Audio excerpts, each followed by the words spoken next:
Welcome to the Smarter HR series. I'm Clay Kelly with Stratus HR, and we are excited to bring you this webcast and these podcasts. There's a unique nature of this partnership of the people that are in the room, and we're going to all introduce ourselves here in just a second. But, normally in a regular business environment, we'd be rivals. But in this particular case, as we sat around and talked about how cool this might be to bring everybody together in this setting, we all found a common passion, and that common passion is helping organizations and helping individuals and just getting the most out of their human capital. So let's start with introductions. So Rod? Yeah, Rod Lacey, Sunstone HR. I'm the CEO and founder there. We provide fractional HR services to businesses, primarily small businesses. Great. Stephanie Lyon, Stratus HR. I'm a business development consultant. I'm also certified in human resources. And Stratus HR, we provide outsourced HR services. And my name is Steve Plime. My company is Talent Team. We're a recruiting and staffing firm. We're headquartered here in the Salt Lake area and have been for 45 yees. So it's a pleasure to be here. 45 years. Yeah. It's a huge accomplishment. I started when I was 10. Well, I'm Clay Kelly again. I'm with Stratus HR, and we've been in business since 1999, so we've been in business for almost 26 years. So let's set the stage for our topic today. When we were having this conversation, it was really great, Rod, talking about respect and respect in the workplace. And it just seems like our world has become so divisive. I was really liked your comments, really liked what you had to say about that. So can you share some thoughts? Yeah, so I appreciate that. I think there has never been a time in our history in the U.S. where we've been more polarized in our opinions and approach to life, whether it's politics or positions on topics. We're a divided people, and there's no better time to talk about respecting differences than right now. And so as we were thinking about topics for this particular series of podcasts, if we can infuse that respect into a business strategy, we're head and shoulders above our competition, and your organization is just simply going to go better. Yeah, totally agree. So really to set the stage, and I've been working on this concept for years. I've been in HR a long time. I've been able to help build cultures of companies that have won awards. Respect needs to be integral to a company's business strategy, building that culture of respect. It's not just about avoiding lawsuits, because there are significant exposures to companies if you don't get this right. But it's about building a business and building a culture where people want to come to work. They love coming to work. They respect your vision as an employer. And when you have that type of an operation, there's fewer distractions. We just get the work done. We're not dealing with distractions of claims or lawsuits or employee relations issues, because we respect each other and we just get work done. And so, again, as I was building this out and we were having discussions, Clay, you shared something with me I thought was really interesting. You've got an acronym that you use for respect. Can you tell me a little bit more about that and share it with everybody? Well, I love what you said is pretty much let's everybody work and play well with others. Yes. Simple formula. Yeah. So I'm kind of known as an acrostic guy. So when I'm having conversations, so I took your word of respect, and I thought, it's the responsibility of leadership to set the expectations, the standards of a people first, lead by example culture. And then the T on that is train, and just make sure that everybody is on the same wavelength. I love that. Thank you. Again, that struck me as so relevant. We could spend the whole time on each one of those letters just about. So yeah, I appreciate that. So why is it important for an organization to have respect? We talked about these podcasts in general. We thought we would have a revenue focus, because not a lot of organizations are thinking about human resources as impacting revenue. There's a bottom line impact to an organization when they've got a respectful culture, or more if they don't have that approach. The EEOC in 2024, I just got these statistics, collected nearly $700 million for claimants against employers, and that's up from 522 million in 2023. Wow. So we're seeing a rise in claims. So we have to ask ourselves, how prepared are our organizations for these claims? It costs an average of $70,000 to defend yourselves against a claim of this nature. And so, again, focusing on respect, if respect permeates your organization, you don't have this exposure. Yeah. Similarly, again, as we ask, how prepared are organizations for this? Did you know, well, for one, the single largest claim against employers year over year over year is always retaliation. But the fastest growing claims have to do with the Pregnant Fair Workers Act and the Federal Pump Act right now. And so, do you know the provisions of that law at your employer? Are you aware that that's the single fastest growing claim right now in the EEOC? It's just crazy. So, kind of break it down. Tell us what that law is. Yeah, so I'll take a little bit of a Utah perspective because we're broadcasting from Utah, because there are some state-by-state differences, which is even more of a reason to make sure that your organization is prepared. So you have the federal law. There's a federal law. And then the state law. Yeah, and so the federal law will always take precedence, and then if the state law provides greater provisions or protections, that would rule. So in Utah, if you've got 15 or more employees, you are subject to the Pregnant Worker Fairness Act, and it has to do with accommodations. It's kind of like a disability accommodation similar to the Americans with Disabilities Act, where you need to treat the pregnant workers with accommodations, consider those reasonable accommodations they might need in terms of break, modifying the uniform, things like that. And then there is the Pump Act, but in Utah, there's the Utah Workplace Accommodations for Nursing Mothers Act, in addition, that you need to be aware for this local audience, where that has to do with the accommodations made for the expression of breast milk. And what are your organizations doing? It's evolved where it needs to be a much nicer, more secure location than in the past. And so, again, interesting that the evolution, this is a 2023 law. And it's now the single fastest growing claim against employers. So I'm sure it's a small percentage overall, but it's the fastest growing area of claims.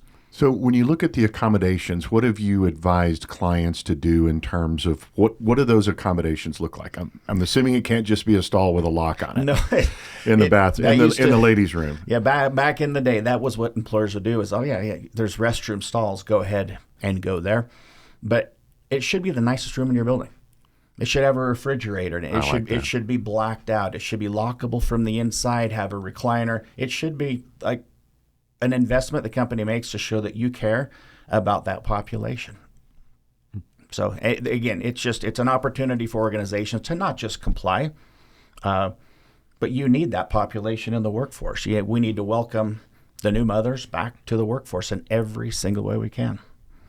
So if you don't mind me jumping in, it sounds like there's an opportunity with this room to be a real culture enhancement dependent on how they enhance the room.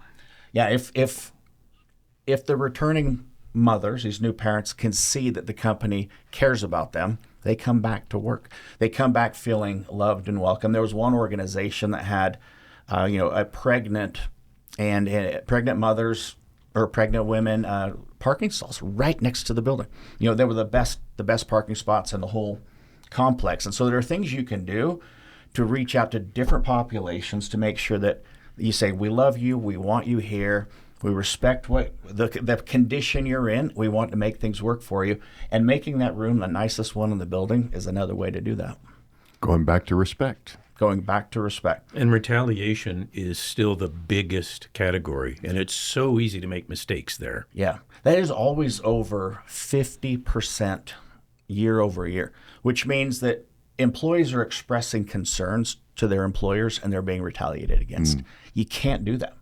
We need to be open-minded. We need to truly listen. We need to resolve these issues.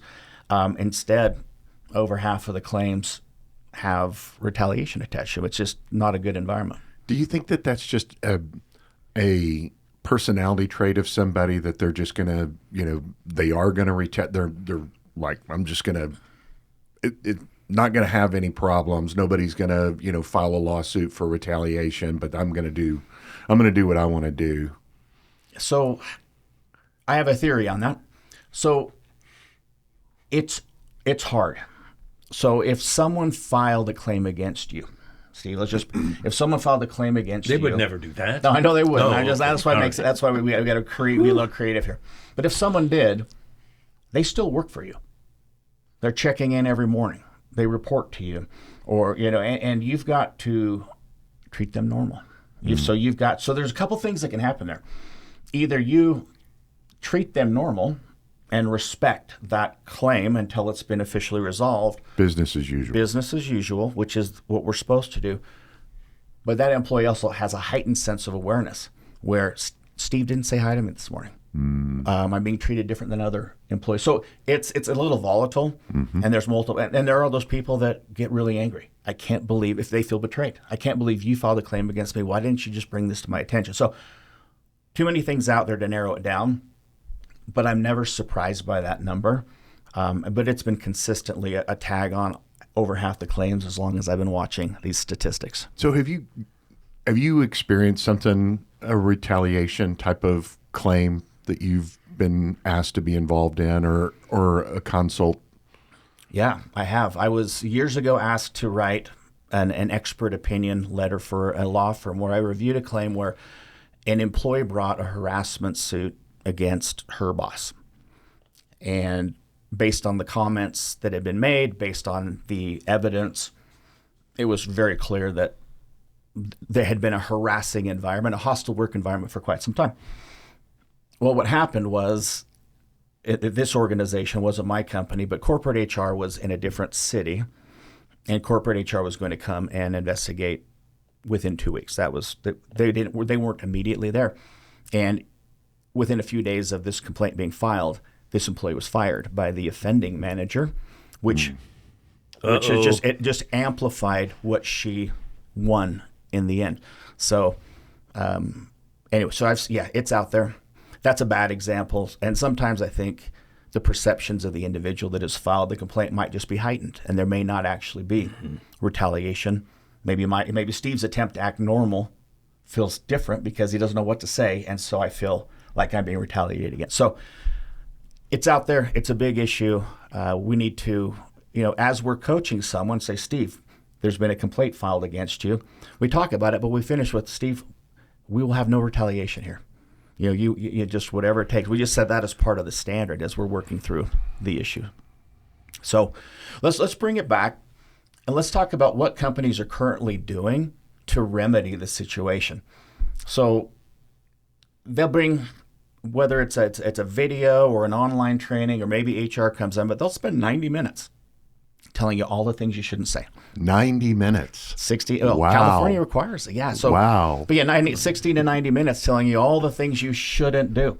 But I've always felt like that missed the mark. I always felt like sometimes I walked out of there with new ideas, on ways that I could misbehave. And instead of learning the ultimate question is why is that behavior not okay? Why is disrespecting somebody something we should never do? And so I've always tried to position my approach to this topic as one of respect, like we've been talking about. Yeah, sure, it's illegal. Sure, you could get in trouble. You could get fired. You might offend somebody. But why? Why should we never treat anyone in that way? Why should we never put someone in that situation? Now, we're all at risk. We've all put our foot in our mouth at some point or another, but none of us wake up thinking, how can I offend people today? Right. And so it's not a hard message to get across to employee populations is we should be respectful, but do that instead of saying, let's watch this bad actor, say some inappropriate things to an employee and let's all agree that was terrible. Yeah, it's easy. I just learned, so if we focus on respect, it can permeate the culture, which is a better solution. I really like what you're saying there, Rod. If we know, instead of taking notes during that 90-minute lecture about all of the wonderful thou shalt nots and having, and trying to remember it that way, having a sense of, I want to be a part of the solution. I want to have a respectful workplace.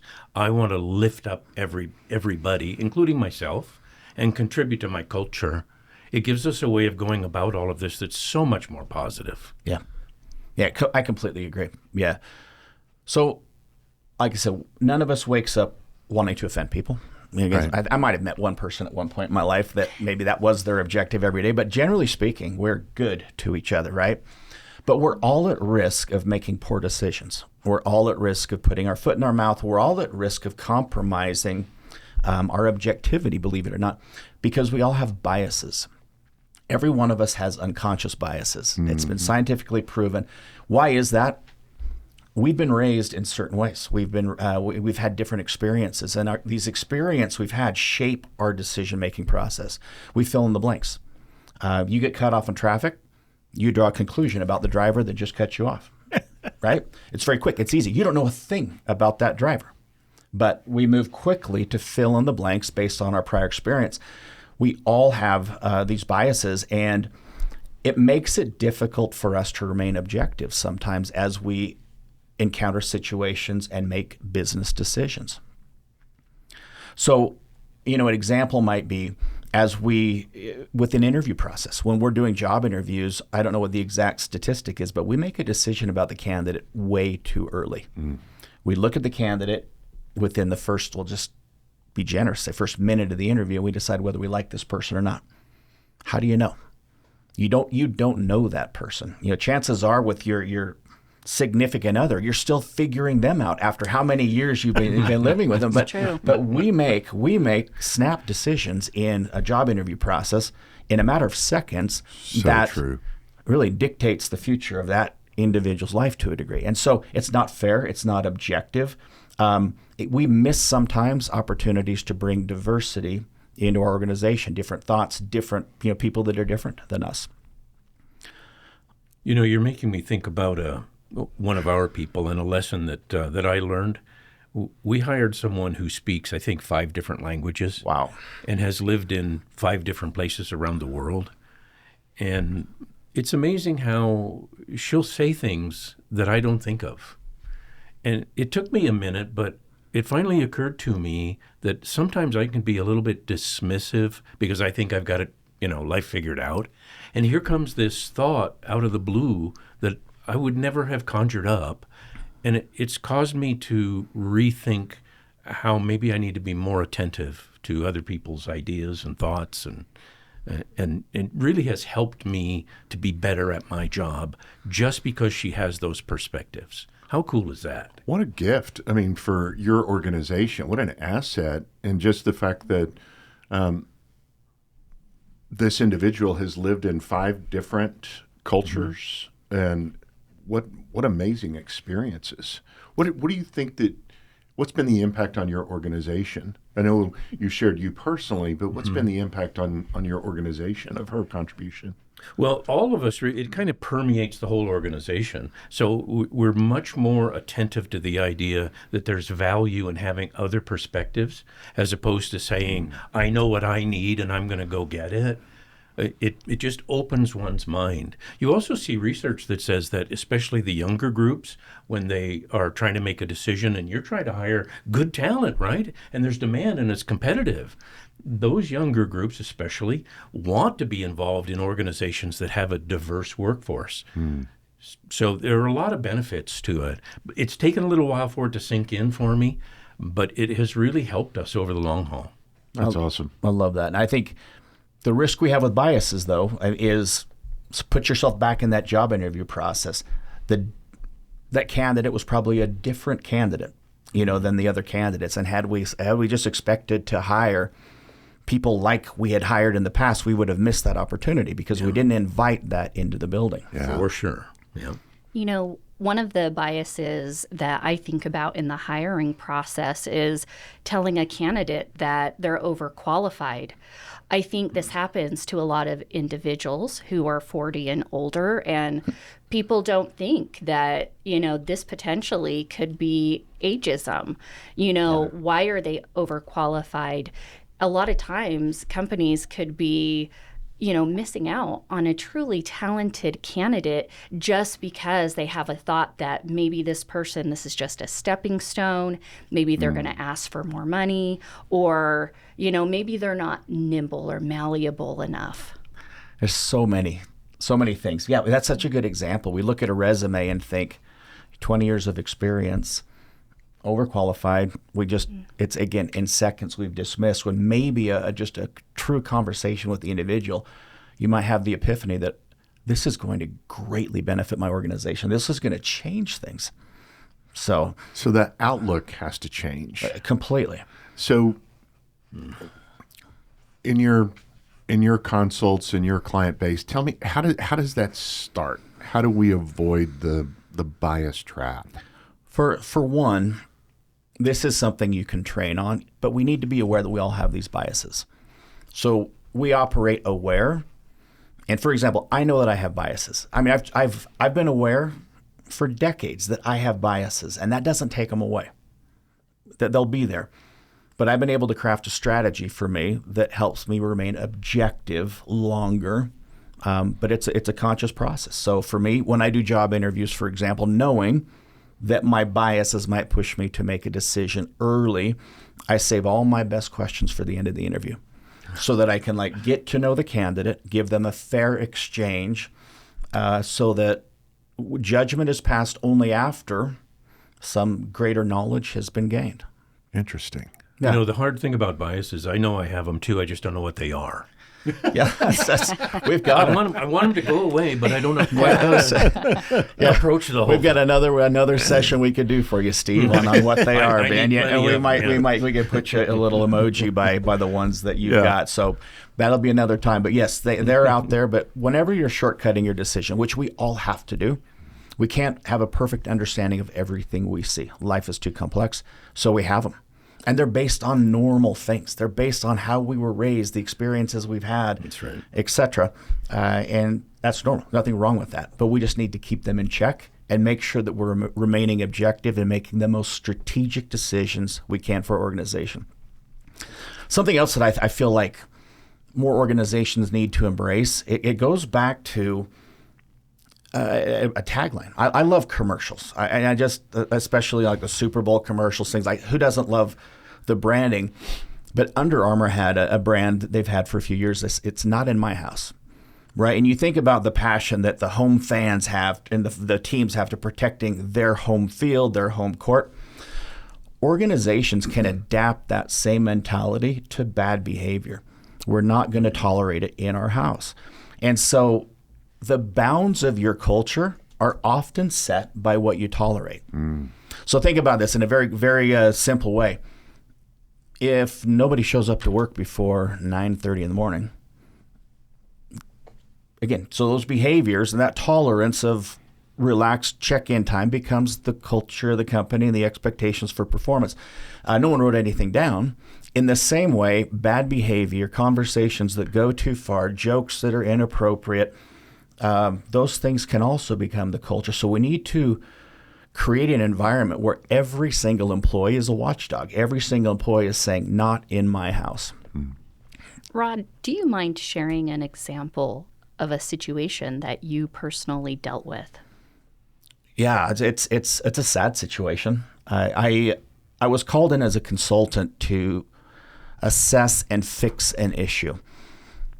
And the issue was a 9-year period of time where a very powerful individual in an organization sexually harassed the female staff members of an organization. People were aware that was his style. He used his authority to withhold budget dollars, and it was able to remain under wraps for 9 years. One employee came forward and said no.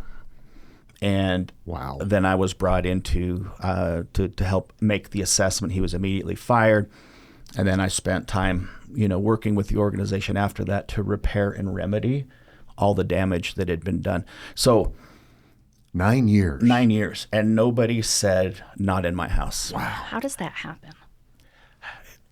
That's the question of the day, because it blows my mind. When the one employee that said no and reported it, I let her know she was a hero. Very, very simply, you are a hero. Thank you for doing this. And I'm not saying that the others that were offended were not heroes. The power structure in that organization was brutal. It was an organization where the hierarchy truly dictated the way things were done. But yeah, it was for 9 years. People looked the other way. Everybody knew who this person really was and how he behaved. And it wasn't just in the office, it was at social events outside the office, and it was tolerated. No one said anything. Finally, someone said something, and I got called in to fix it. So what I wish would have happened is the same thing. That could have been nipped 9 years ago. 9 years before, when someone said, no way, not in our house. Whether it's someone that it happened to, be bold, be brave, stand up, or whether it's someone that became aware of it, that addressed it too. We can't all be just bystanders and just let things go. Sure. That's not the not in my house mentality. So what do we need to do? We got to speak up. You see something that's going on that shouldn't be going on, address it. If you're not comfortable addressing it, report it. And then leadership, it's on your shoulders. If you're in a leadership position, you better model respect better than anyone else in that entire facility, location, business. But protect each other. Protect the house, protect your company's brand, save the organization from these ridiculous distractions that this created. So what happened to the organization? So I'm a fix-it guy. But I have to admit, I couldn't fully fix that situation. I worked with him for 2 years. So this is 2 years after the cleanup. I came in and fired somebody, which I wish was enough. Met with every single team member, leadership. We restructured the leadership team. The employees had trouble respecting new leadership because they felt they were complicit in allowing the bad behavior to go on. No matter, they didn't care whether someone said, I had no idea. They didn't care. Everyone else seemed to know. And so, it was a broken organization. I worked with them for 2 years. And we got a little bit further. But that failure of that organization, it literally crippled the culture. Everyone had, I call them scars. Everyone had these scars from what had occurred. And it was going to be a long road. So, at 2 years when I left, they were still climbing out. And my guess is there's still residual effects from that particular scenario. Wow. It's brutal. Curious, the employee that stood up, and you said you're a hero. Yeah.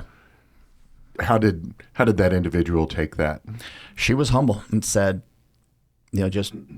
I did what I did what I thought others should have done. Others would have done. Wow. And so she just said no. I literally told the guy no, and then reported it. Others had done some of that equation. Others had said no and just not reported it out of fear.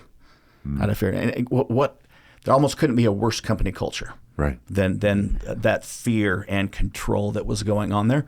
And sadly, it exists. And most of the people we're talking to don't have that culture to deal with. But this is what can happen when people aren't willing to speak up and say, not in my house.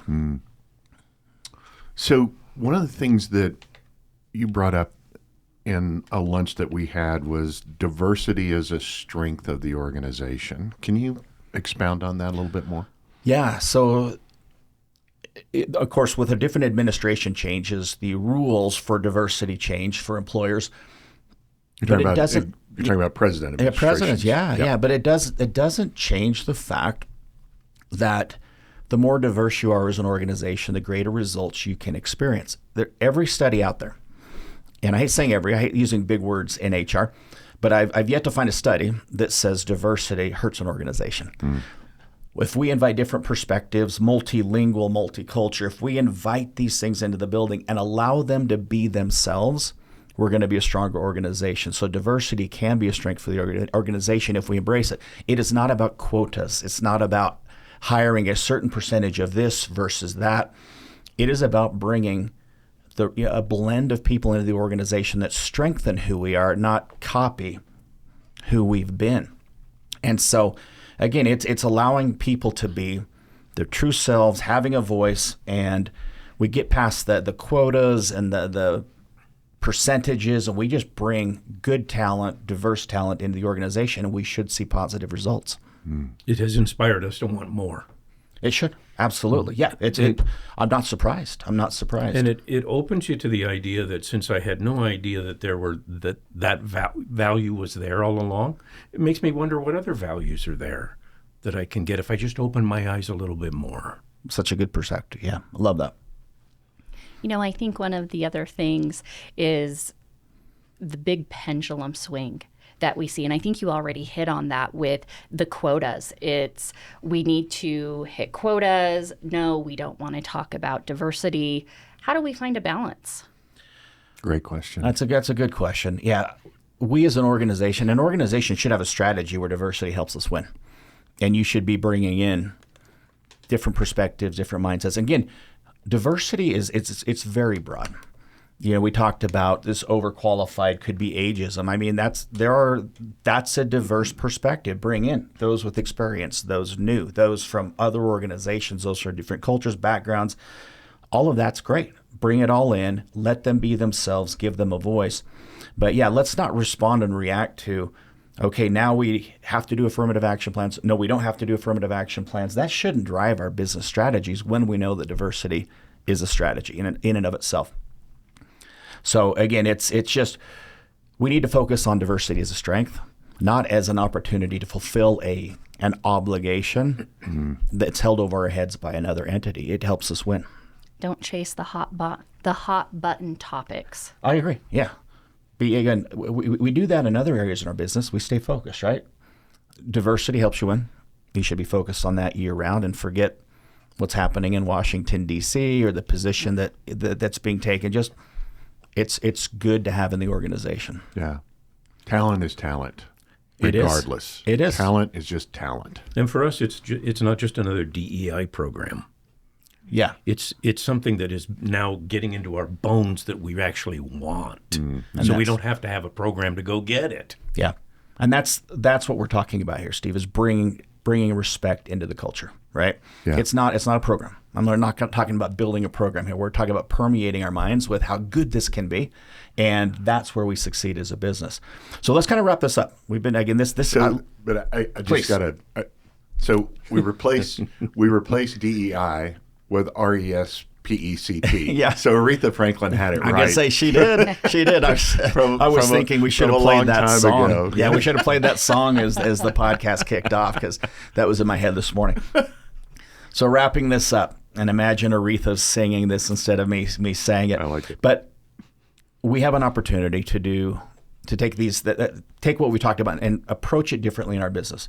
Sure, there's compliance issues. Yes, there are major financial implications for the companies who don't comply. But if we can move past those tactical issues and really bring respect in as a strategy, it'll prevent bias from entering our decisions. People are going to recognize that we're not going to tolerate this behavior in our house, and everyone's got my back on this. And it could transform all of the things we're bringing in that are different into the organization. It can transform those into strengths. And so what I'd like to challenge our audience in is we've shared a lot of ideas in our podcast today. Take one thing. It's tough to take it all, but take one thing and commit to do one thing a little bit better this week. It might be shutting down a conversation that's gone a little too far. It might be looking around the table and identifying someone on your team that doesn't always speak up and making them share their contributions in the meeting. It might be crafting your behaviors in such a way that you prevent biases from entering your decisions where they might normally shortcut themselves there. But again, if we can take respect as a strategy, we're going to do more than just save our company a lot of money on claims and distractions, everything associated with that. But people are going to love to work for your organization. Your decisions are going to be better. It's going to create the culture that's going to help you win long term. So again, it's more than just avoiding claims and filling quotas. It literally is about making the strongest cultures we can have for our organizations. I think it's certainly another topic that we need to talk about, which is just culture in general, because I think that too many companies think they have a culture and a positive culture, and it's really kind of lukewarm. Yeah.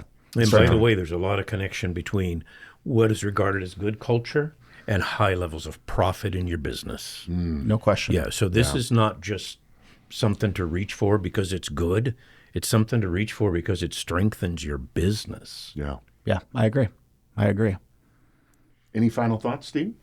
Well, I just hope our audience will do. I'm going to try to make sense of all of this and find one thing that I can sort of embed in what I do every day, and maybe our audience members will do the same, and we will have benefited each other by having had the conversation. 100%.